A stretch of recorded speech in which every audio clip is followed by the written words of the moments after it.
ফাহাম, আমি এইটার মধ্যে একটু একটু বুঝতে চাই যে মানে স্যার যেরকম বলল যে ইভেন ভারতের বন্ধুত্ব একটা নির্দিষ্ট পলিটিক্যাল পার্টির জন্য আসলে মানে ওদেরকে বলে দেওয়া যায় না আমরা তোমার বন্ধুত্ব চাই না, আপনিও কি তাই মনে করেন কিনা বিশ্লেষক হিসাবে? না না, আমার কাছে মনে হচ্ছে, দেখেন একটা কথা আপনাকে বলি, যেই দল কখনোই ক্ষমতায় আসবে না হুম আর যেই দল অ্যাকচুয়ালি ক্ষমতায় আসবে বলে মনে করে, হুম এই দুইজনের স্ট্র্যাটেজি, হুম এই দুইজনের মধ্যে দুইজনের যে ন্যারেটিভ কখনোই এক হবে না। যেমন আপনি যদি সিপিবি করেন হুম কিংবা আপনি যদি একটা হিজবুত তাহরির করেন, হুম সাপোজ আমি জাস্ট কথার কথা দিচ্ছি, হুম যে এরকম আপনারা যদি একটা, আপনি জানেন যে আপনি ভোট করে সরকার গঠন করতে পারবেন না, তখন আপনি অনেক আজব আজব কথা বলতে পারবেন যে হুম ভারতের সাথে হ্যান করবো ত্যান করবো।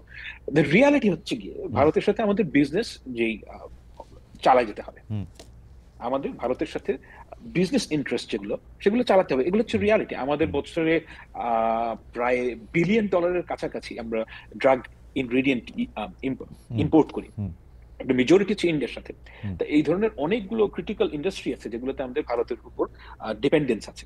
তো এগুলো আমি শুধুমাত্র ব্যবসার ক্ষেত্রে বলছি, যে আপনি তো সম্পর্ক নাই করে ফেলতে পারবেন না, হুম হুম হ্যাঁ আপনাকে এগুলো চালিয়ে যেতে হবে, এটা হচ্ছে ওয়ান পার্ট। হুম কিন্তু আওয়ামী লীগ সরকার যে কাজটা করেছিল, হুম আমার মনে হয় না যে বাংলাদেশের কোনো রাজনৈতিক দল ভারতের সাথে ওই ধরনের নতজানু সম্পর্কে যাওয়াটা আর কখনোই এফোর্ড করতে পারবে।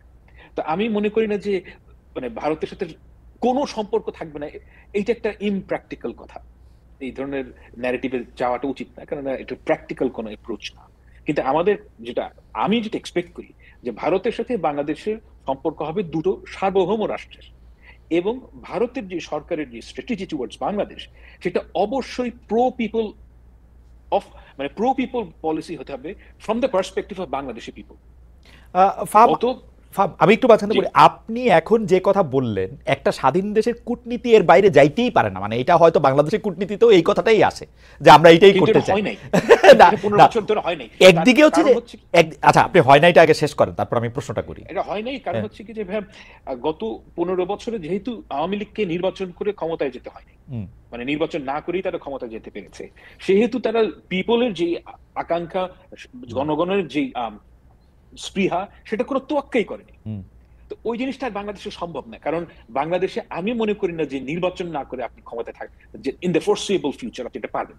তো ওকে, সুতরাং জি শেষ, জি না, সেহেতু আমি বলছি যে বাংলাদেশের ভবিষ্যতে যেই সরকারে আসুক, এই ধরনের নতজানু সম্পর্কের কোনো প্রশ্নই আসে না, এবং সেটা তারা এফোর্ড করতে পারবে না, কারণ ওই জায়গায় গেলে সে পরে নির্বাচন হারবে।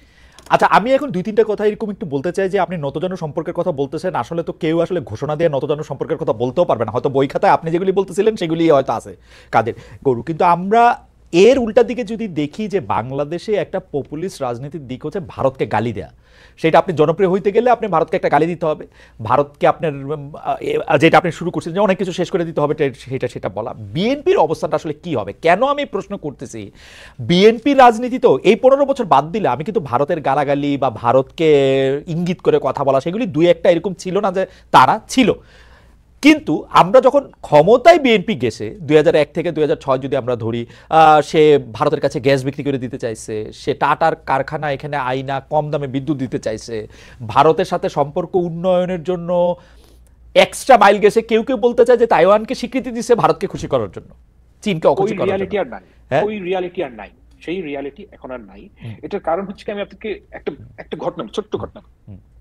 2024-এর নির্বাচনের আগে আমাকে বাংলাদেশের একজন সেনা কর্মকর্তা, আমি এখানে নাম বলছি না, তো উনি আমাকে বললেন যে উনি যোগাযোগ ছিল প্রফেশনাল কারণে, এবং আমি আপনাকে শুধু এতটুকুই বলছি যে ওনার যে প্রফেশনাল কারণে ভারতের সাথে যোগাযোগ ছিল এটা লিজিট, এটা ওনার প্রফেশনাল ক্যাপাসিটি হওয়ার কথা।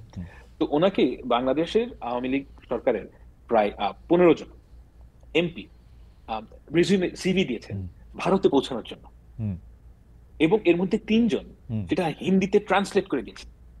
সিরিয়াসলি? তো বুঝতেই পারছি অ্যাবসলিউটলি একেবারে হিন্দিতে এখান থেকে ট্রান্সলেট করে দিয়েছে যাতে ওখানে পৌঁছলে পড়তে সুবিধা হয়। এখন আমি আসলেই মনে করি না যে বিএনপি, ধরা যাক যদি বিএনপির, আমি বিএনপির কিছু নেতাদের সাথে কথা বলেছি, আমার কাছে কখনোই মনে হয় না যে তারা প্রো ইন্ডিয়ান, ওকে, তারা পরিপূর্ণভাবে প্রো বাংলাদেশি। কিন্তু তার মানে এই না যে আপনি ভেঙে ফেলবো, মানে মানে আপনাকে রিয়েলিস্টিক হতে হবে। তো আচ্ছা কথাটা যখন উঠলোই আমার কাছে কিন্তু সবসময় মানে আমি এইটা আওয়ামী লীগের সময়ও আওয়ামী লীগের লোকজনরে, বিএনপির লোকজনরে সবসময় আমি এটা বলছি যে যে ভারত হয়তো আওয়ামী লীগের সাপোর্ট করে, কিন্তু ভারতের এই জুজুর ভয়টা বোধ হয় আওয়ামী লীগে বেশি দেখায়। এটাকে একটা জুজু করে ওরা হয়তো এটা দেখায়। তাইলে এটা সত্যি মানে ভারতে সিভি পাঠাইতে হইতো হিন্দিতে ট্রান্সলেশন কইরা? আহ, আচ্ছা, পাঠাতে হতো কিনা এটা আমি জানি না, কিন্তু পাঠানো হয়েছে। হ্যাঁ, আচ্ছা, মানে তাহলে আমি একটা জিনিস বলি যে আপনার কাছে কি মনে হয় এই জুলাই আগস্টের আন্দোলনের সময় ভারত তার ওই যে ব্লেসিং, সেই ব্লেসিং এর হাতটা একটু সরাই নিছিল শেখ হাসিনার উপর থেকে? না না না, না? আমি আগেও বলেছি যে হ্যাঁ। লাইভ টিভিতে একটা বাজে শব্দ করে হুম, বলে ফেলেছি। হুম, তো যাই হোক, হুম, আই আপনার হুম, অনুমতি নেই বলছি, ফ্রম র ইট ওয়াজ a cluster fuck, hmm. As simple as that. আচ্ছা। তাদের ইন্টেলিজেন্স 100% ফেল করছে। হুম, এটার কারণ হচ্ছে কি, দে টুক ইট ভেরি ইজিলি। দে টুক ইট, মানে আমরা কিন্তু আমি একা না, আর আমরা অনেকে হুম, ভারতীয় পত্র পত্রিকায় লিখেছি হুম, যে এই ঘটনাটা ঘটতে পারে। হুম, আমি নিজে লিখেছি, হুম, অনেক লিখেছে, এরকম আরো অনেকে লিখেছে হুম, যে বাংলাদেশে, এবং এখন থেকে না, বহু বছর ধরে, যে বাংলাদেশে ব্যাপকভাবে অ্যান্টি ইন্ডিয়ান সেন্টিমেন্ট তৈরি হয়েছে। হুম, এবং এই অ্যান্টি ইন্ডিয়ান সেন্টিমেন্ট তৈরির মূল কারণ হচ্ছে গিয়ে ভারত একটা অবৈধ ফ্যাসিস্ট রেজিমকে ব্লাইন্ডলি সাপোর্ট করছে। এবং এই কথা ইন্ডিয়ানরা তো শোনেই নেই। হুম। এবং সেই সাথে তাদের যে ইন্টেলিজেন্স, এটা কোনো আহ, আমি মনে করি না খুব একটা এফিশিয়েন্ট। ওকে। এটা আমি একটা কারণও আছে যে আমি বিভিন্ন সময় তাদের টক শোতে যারা তাদের বাংলাদেশ হুম, এক্সপার্ট, হুম, হুম, তাদের কথা শুনি, hmm, I you will not believe যে হুম। তারা আচ্ছা। কোন লেভেলের ইগনোরেন্ট। ওকে। তো তারা বাংলাদেশ সম্বন্ধে খুব ভালো জানেনও না, তাদের ইন্টেলিজেন্স কমপ্লিটলি ফেল করেছে। এবং আমি মনে করি না যে ভারত আওয়ামী লীগের উপর থেকে হাত উঠিয়ে নিচ্ছে। এটা কমপ্লিটলি হোম গ্রোন না, আন্দোলন, এবং এই অভ্যুত্থানের কারণে তারা পরাস্ত হয়েছে। সায়ের ফিরে আসছে। আমি শুধু এই প্রশ্নটা করে রাখি, এটা সায়েরেও আসলে একটু আমি জানতে চাইবো যে মানে ধরেন আমরা থিওরিতে ফেলি, মানে আসলে ইদানিং হয়েছে কি এমন সব কমেন্ট আসে এবং কাইটা কুইটা এমন কি প্রশ্নের যে কি। কিন্তু আমি প্রশ্নটা এরকম করতে চাই যে যদি আমি ধইরা নেই যে আপনি যে শব্দটা, বিউটিফুল শব্দটা ব্যবহার করে বললেন, জুলাই আগস্টের যেটা করছে, তো সেইটা কি 15 বছর ধরে কি তারা এটা সফল হইতেছিল? 15 বছর ধরে কি তারা তাগো আয়ত্তে ছিল? আইসা এই পয়েন্টটাই সেটা ব্যর্থ হইলো।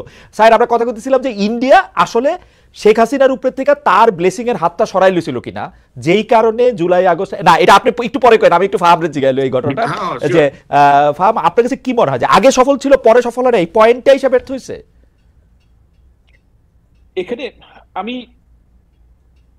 দেখেন ভাই, আমি আপনাকে একটা, এইখানে কিছু কথা বলা যায়, হুম, আচ্ছা ঠিক আছে বলি। হুম, আমি একটু রিস্ক নিয়ে এই কথাটা বলি। হ্যাঁ, রিস্ক নিয়ে কথাটা বলা মানে মানুষের শোনাও দরকার। হুম, সেটা হচ্ছে গিয়ে, আমার সাথে একজনের কথা হচ্ছিল যিনি ভারতের, সরি ভারত না, আমি বলছি যে বাংলাদেশের ইন্ডিয়ার সাথে যেই গ্যাস এবং হুম, মানে এনার্জি ডিল, হুম, এটার সাথে যুক্ত ছিলেন। হুম, তো উনি আমাকে একটা খুব ইন্টারেস্টিং পার্সপেক্টিভ দিয়েছেন। বলে আপনারা মনে করেন যে এই সময় কিভাবে ঘটনাটা ঘটতো। এটা এগেইন আমি কিন্তু এটা আহ, তার ভার্সনটা বলছি। এটা সত্য কি মিথ্যা জাজ করার ক্ষমতা আমার নাই। আমি শুধু তার ভার্সনটা আপনাকে বলছি, কিন্তু এটার মধ্যে ইনস্ট্রাকশন আছে, এটা ইন্টারেস্টিং। হুম, তার ভার্সন অনুযায়ী যে ভারতীয় যারা কর্মকর্তা ছিলেন, তারা এই ডিলগুলো করতেন কিভাবে, যে বাংলাদেশিরা গিয়ে বাংলাদেশিদের সাথে ডিল করবে, গভর্নমেন্টকে প্রেসার দিবে হুম, থ্রু ইন্ডিয়া। হুম। ওকে। এবং তার ভার্সন অনুযায়ী যে এটার মধ্যে যে যারা এই এখানে উপস্থিত, যারা মানে ভারতীয় কর্মকর্তা অর্থাৎ হাই কমিশন, তারা এটা আদৌ গভর্নমেন্ট ব্যাকড কিনা কেউ জানে না। হুম, তো এখানে একটা সিন্ডিকেট তৈরি হয়েছিল। এখন এই সিন্ডিকেট যে তৈরি হয়েছিল, এটা আপনাকে কি ইঙ্গিত করে? আমার কাছে, আমার রিডিং হচ্ছে, যদি এই হুম। ভার্সন সত্যি হয়ে থাকে, যে আমার কাছে মনে হচ্ছে এটা একটা ভেরি ডিসফাংশনাল থিং। এবং এখানে একটা একটা একটা আচ্ছা। অর্গানিকলি একটা সিস্টেম তৈরি হয়েছিল, যেখানে বাংলাদেশের লোকেরা মনে করতো যে ভারতের blessing, which is actually not ভারতের ব্লেসিং। এখানে ফাইন্যান্সিয়াল লেনাদেনাও হয়তো হতো। এবং মানে অ্যাবসলিউটলি মানে কিন্তু মানে ও ভারতের লোকজনের ঠেকাটা কি, এটাই আমি আসলে বুঝতে চেষ্টা করতেছিলাম যে মানে মানে ঠেকাটা কি। এবং আপনি ফাইন্যান্সিয়াল লেনদেনের কথাটা বলতেছিলেন, আচ্ছা আপনি শেষ করেন তারপরে, সরি আমি। তো এখন এই লেনাদেনা যদি কেউ অভ্যস্ত হয়, হুম, বা আপনি চিন্তা করেন, আমি ওনার ভার্সনটা সত্য বলে ধরে নিচ্ছি হুম, ফর ফর হুম, 1 সেকেন্ড, হুম, এবং আপনি চিন্তা করেন যে আমি একজন ইন্ডিয়ান হুম, 30-35 বছরের হুম, সরকারি কর্মকর্তা, আমি বাংলাদেশে কাজ করতে এসেছি। হুম, কাজ করতে এসে দেখছি যে আমাকে ফ্ল্যাটারিং আচরণ করা হচ্ছে আমার সাথে, হুম, এবং আমাকে পয়সা দেওয়া হচ্ছে হুম, শুধু ফাঁকর মারার জন্য। হুম, তা আমি তো এতে ইন্টারেস্ট হবই, ওকে, তাই না? যে আমার কথা যদি আপনার পয়েন্ট পরিষ্কার। আমি একটু স্বামীর কাছে জানতে চাই, স্বামী আমার ইয়াটা হচ্ছে যে 15 বছর ধরে আওয়ামী লীগকে ভারত সাপোর্ট করতেছিল, সেই সাপোর্টটা জুলাই আগস্টে সরাই নিছিল কিনা? 15 বছর ধরে ভারত আওয়ামী লীগ সরকারকে যে সাপোর্ট করছিল সেটা তারা অবশ্যই জুলাই আগস্টে সরায় নেয় নাই। এটা এটা যদি আপনি একটু দেখেন, কারণ জুলাই আগস্ট পরবর্তী সময়ে বাংলাদেশে বিভিন্ন রকমের পরিকল্পিত স্যাবোটাজ করার চেষ্টা করা হয়েছে। তারা যদি সেগুলো সরায় নিত তাহলে তো তারা এই স্যাবোটাজ গুলো আর করার চেষ্টা করতো না। আর যদি ব্লেসিং সরায় নিত তাহলে তারা হাসিনাকে বা গ্রহণ করতো কেন? বিশ্বের কোনো দেশ তো তাকে গ্রহণ করতে রাজি ছিল না। গ্রহণ করছে কি, বন্দি করে রাখছে, কি আর করছে? না, বন্দি করে রাখলে তাহলে সে কথা বলতেছে কেমনে? কত তো ফোনই করতেছে, সামনে আসে না। না না, সে সামনে আসে না, তার লজ্জা লাগে নাকি? সে কেন সামনে আসে না সেটা সে বলতে পারবে। এটা একটা ভালো শব্দ বলছেন, যাই হোক আরেকটা যে তার চেহারা এখন সে দেখাবে না, যে বিকজ তার কয়েকদিন আগে তো সে বলছিল হাসিনা পলায় না, হাসিনা যায় না, কয়েকদিন পরে তো নিজেই বাকস হয়ে গেছে। আচ্ছা ঠিক আছে।